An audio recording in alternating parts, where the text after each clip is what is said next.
Hi, this is Dr. Kazmi. Worried about your baby hiccuping all the time? Do not worry, newborn hiccups are totally normal. They happen because your baby's diaphragm is still developing, they swallow air while feeding, and even temperature changes can trigger it. Do you need to do anything?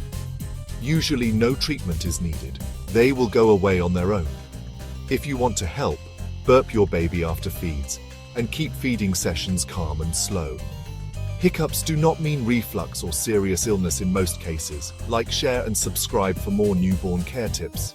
Follow Health is Wealth by Dr. Kazmi and Smart Living with Diabetes by Dr. Kazmi. Your health is your wealth.